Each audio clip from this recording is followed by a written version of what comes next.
On behalf of Knox County Schools and the Social Studies Department, let me welcome all of you. I am Brandon O'Neill, a social studies teacher at Fulton High School, and this is part 2 of the KCS at Home summer activity set for U.S. history. This video is designed to provide you with a brief introduction and overview of the tasks that you will complete. The purpose of these tasks are to allow you the opportunity to learn the content from U.S. history that you may have missed out on due to the onset of COVID-19. In this case, our focus is on post-war U.S. history in what's called the nation in transition. So before we begin, let's review some options in case you have problems understanding the video. So if this video is hard to understand, perhaps because English is a second language or some other reason, you have number 1, turn on closed captions if available. Number 2, adjust the playback speed to allow us to slow down the video. Number 3, consider watching short clips, then pause, listen, and watch again. And number 4, ask someone in your home to watch the video with you, stop frequently, and talk to your partner about what you heard and understood. Of course, you can always go backwards in the video and rewatch anything that you may have missed or that you may have found difficult to understand. So looking at this activity set, it's called Nation in Transition. And so if you look at what that phrase really means, nation, of course, refers to the United States, kind of the country, the people, and then transition refers to kind of moving on to a different time period. And the United States is very much kind of a nation in transition after World War II. So just kind of looking at some context here. This activity set is going to cover the years from 1945 to 1963. Now, 1945 is an incredibly significant year because that is the year where World War II ends. And so to kind of understand the context of this next period in time, you got to kind of go back a little bit. And so World War II began in 1939, but before that, the United States was in the midst of the Great Depression. And so the nation was struggling under mass unemployment. Businesses had been failing, banks had been failing. We see mass homelessness, and the country spends about a decade stuck in the Great Depression, in what is the worst economy in U.S. history. And then World War II happens. And World War II, in an economic sense, actually benefited the United States because it created a demand for jobs. The United States had to create a lot of war industries to provide the weapons and armaments that were needed to win World War II. And so this demand for military goods would lead to kind of a period of economic prosperity for the United States. It got the United States out of the Great Depression. Now, coming out of World War II, though, in 1945, the United States very much is a nation in transition. Just what type of nation is going to emerge out of World War II? Is it going to take a step back into kind of the way things were in the Great Depression? Or ideally, is the United States going to take steps forward and emerge as a stronger country for what they had endured, for the tough times that were the Great Depression and the World War II? And so one thing to keep in mind with this activity set is this is just going to focus on kind of domestic policy. So what's actually going on inside the United States itself. It is not going to look into the Cold War, which was your last activity set and which kind of focused on foreign policy. Okay. So during this time from 1945 to 1963, the U.S. saw dramatic changes in its society driven by two things, upward social mobility and innovation. So upward social mobility, we mean that people were kind of able to move up in society. They were able to kind of move up in social status. A lot of historians like to say that the American middle class was born in the kind of the 1950s after World War II. And so a lot of Americans who had been poor before the war emerge and are able to kind of move up in society. They were able to go to college, start a family. They were able to buy a home. Some of them moved to the suburbs. And so for many Americans, they were able to use this time period to improve themselves and improve their position and their social status in life. And then, of course, at the time of some pretty incredible innovations in science and technology, and the United States really kind of emerges as a modern country. So as we go through these tasks, we're going to kind of give you an overview of the time period and give you some direction for how the tasks are going to work. But as you are looking at each task and taking the opportunity to examine and explore and learn, we want to keep in mind this essential question. This essential question kind of binds all the tasks together, and that is, how will U.S. society change in post-war America? In other words, after World War II, what changes about America? What gets better, but could be also be what gets worse. How do the American people improve? How does the economy change? Society change? How does culture change? The U.S. society changes dramatically during this time period, in very significant ways. And so try to keep that question in mind. Just how is it changing? And of course, why is it changing? So task one is going to have you look at some primary documents about something called the baby boom. And if you don't know what the baby boom is, your parents, grandparents, great grandparents probably do. The baby boom refers to this time period right after World War II. So if you follow the mouse cursor here, right here is 1945. And then if you see what happens to birth rates, is birth rates go up significantly during this time period. Americans start having more babies after World War II. And if you kind of go back in time, you'll note that the birth rate during the Great Depression had been low because, of course, Americans couldn't afford to have large families and they couldn't afford to feed many kids, to take care of many kids. The birth rate stays relatively low during the war because, of course, the men are off fighting. But after the war, the birth rate skyrockets. It jumps up significantly. It's a huge spike. And so as Americans are having more babies, your kind of goal with the task number one is going to be to try to look at just what the impact of this was. Is the baby boom a good thing for the United States or is it a bad thing? What you're going to find is that there's some very significant impacts on the economy, particularly when it comes to kind of consumerism. So as Americans have more children, they are, of course, have to spend more money and they have to buy more things. It's not inexpensive to raise a child. Quite the opposite. It's expensive, and it's expensive for many years. And so as Americans spend more money to raise their family, to take care of their family, businesses are going to find opportunities to profit off this. But it also leads to changes in society, in particular, this idea of what we call the suburban ideal. And the suburban ideal is very much kind of linked to this idea of the American dream, which is really kind of came into fruition here in the 1940s and 1950s after World War II. But a lot of these families, as they get bigger, a lot of them wanted to move outside of the city and instead live in the suburbs. So we're talking these subdivisions of nice homes, nice communities, white picket fence, the nice yard, two-car garage. So a lot of Americans were looking to move up in society by this ideal of living in the suburbs. And for many Americans, success came to be associated with living in the suburbs and owning your own home. So real quick, we'll just take a quick look at task number one here. So as you are looking at the activity set, you're going to see there's 5 tasks listed. And then the link for task 1 is right here. You see it says primary and secondary document analysis. And when you click on it, of course, you'll have to make a copy for yourself. But once you make a copy, you'll be able to edit it as much as you need to. And so there are going to be 4 documents listed, and it's a variety of documents, text, pictures, there's even a billboard. And for each document, you're going to examine the document and then offer kind of an analysis by answering these questions. And the questions are designed to try to have you look at the document and kind of figure out just what is the impact of the baby boom. So documents A and B actually come from an issue of Life magazine in 1958. So these are primary documents. And then we've got a billboard here from document C, also a primary document. Or primary document means it comes from that time period. And so this one is about the suburbs, trying to advertise for Americans to move to the suburbs. And then document D is actually a secondary source. So you see it comes from 2019. And it describes what suburban life was like and how suburban life was different than city life. So for each of these documents, you have questions. And as you look at the questions, once again, try to keep in mind just what is the impact of the baby boom? How is this going to change the United States? All right, so as you're done with task 1, your primary documents on the baby boom, you're going to look at your second task, which is going to be about the GI Bill. And so the baby boom is in many ways only possible because of the support that the federal government gave veterans, World War II veterans, as they returned home from Europe and from the Pacific. And so the government passed what's called the GI Bill at the time.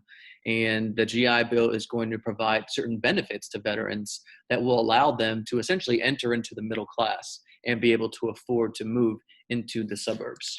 So real quick, we'll just look at the assignment briefly. So you're going to see task 2 says GI Bill article and questions. Click on it. Now you're gonna notice it's not a long assignment at all. This task is actually just 6 questions, and you're just gonna use an article from history.com. The website does have a clip that goes with it as well. It may take a second to load.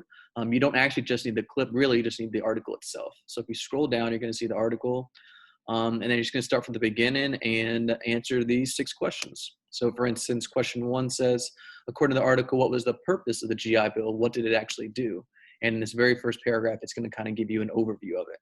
And then after that, other questions will try to ask you about more specific questions that I'll get into as the article moves forward. Okay. One thing I do want to point out is that the GI Bill is going to help a lot of veterans, though the distribution of those benefits is not going to be equal. And you will find out that there is some discrimination in terms of how those benefits are given out based on race. And so the article talks about that briefly, and it just tries to give you kind of an idea of how the United States, even after World War II, even after fighting to save the world for democracy, was still struggling to perfect its own democracy at home. All right, so your next slide here. So task number 3 is going to be a gallery walk. And a gallery walk is essentially just a series of kind of pictures and texts that you're going to use to fill in a table. And it's going to be about the science and technology of this time period. The United States goes through some pretty dramatic and really exciting scientific and technological change. You see the picture of Time magazine here, that's the cover. That's actually Jonas Salk, who was a professor, a scientist, and he is the person who discovered the polio vaccine, which would go on to save millions of lives. In today's world with COVID-19, it would be nice. And of course, we have many scientists working on trying to find a vaccine to COVID-19 as well. So a lot of them are trying to do the same types of studies and experiments that Jonas Salk did when he discovered the polio vaccine. Okay. So with the gallery walk, I'm going to pull it up for you. Once again, task number 3. When you pull it up, you're going to see that there is going to be a table here for you. And the table has 6 different innovations listed. So you're going to see IBM mainframe computers, a polio vaccine, DNA, pesticides, the interstate highway system, and the hydrogen bomb. And you're going to fill in this table. So the first column says, describe this technological development. What does it do? So that's pretty straightforward. Just what is this innovation? And then the next one, which is probably really more important, explain how this technological development impacted the U.S. during that time. In other words, why is it important? Why is it significant? At the very bottom, you'll have a short little exit ticket that kind of puts you in a position where you need to try to pick one and which one you think is the most significant innovation. In order to fill in the table, you see there's another link here at the top. And this link will take you to a Google Doc, and you won't need to make a copy or anything of this. You just need to be able to view it. But each page covers a different innovation. So you're going to see a picture for each one, and then just a very short amount of text.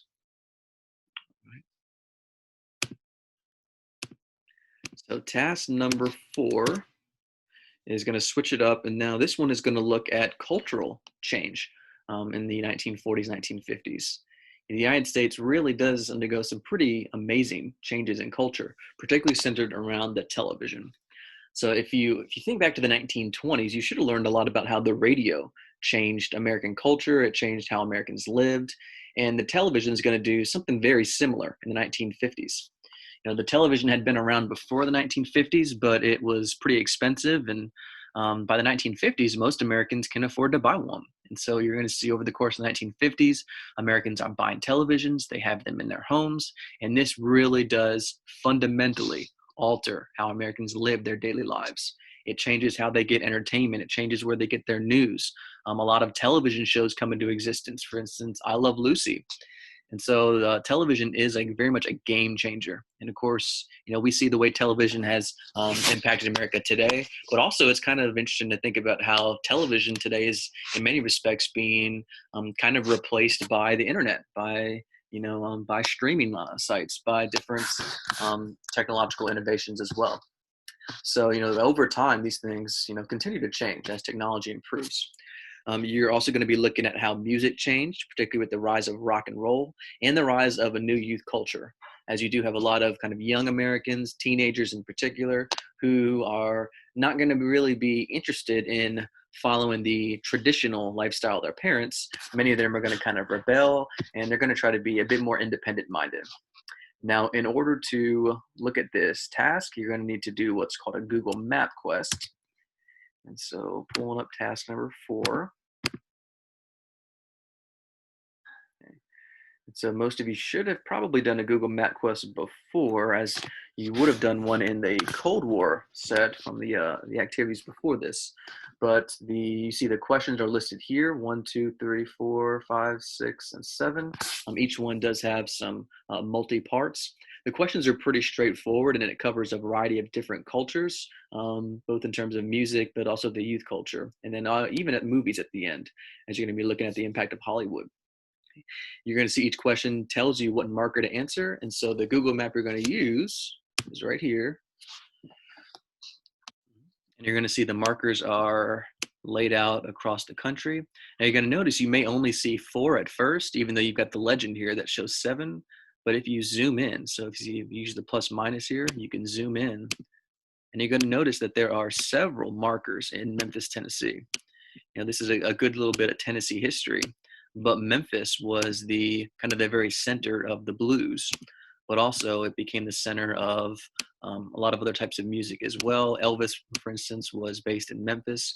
And so if you close in on Memphis, you're going to see there are 4 different markers here, because Memphis really was an incredibly significant city when it came to the music scene of this time period.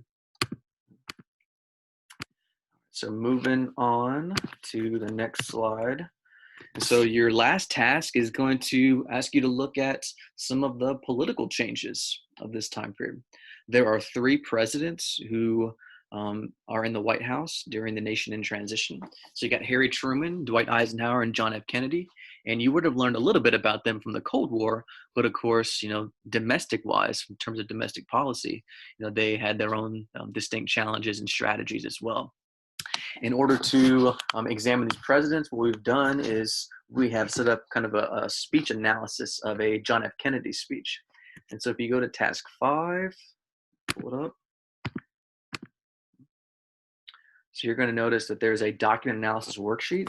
And many of you may have seen a version of this before, as the worksheet is based on what the National Archives in Washington, D.C. has released.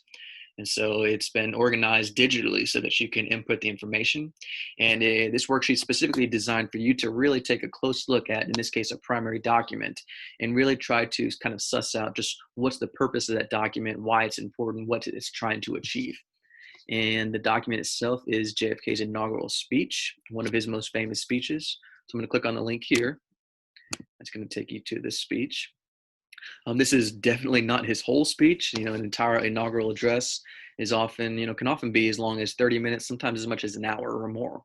But this is just an excerpt from it. It's one of the more important excerpts from his speech.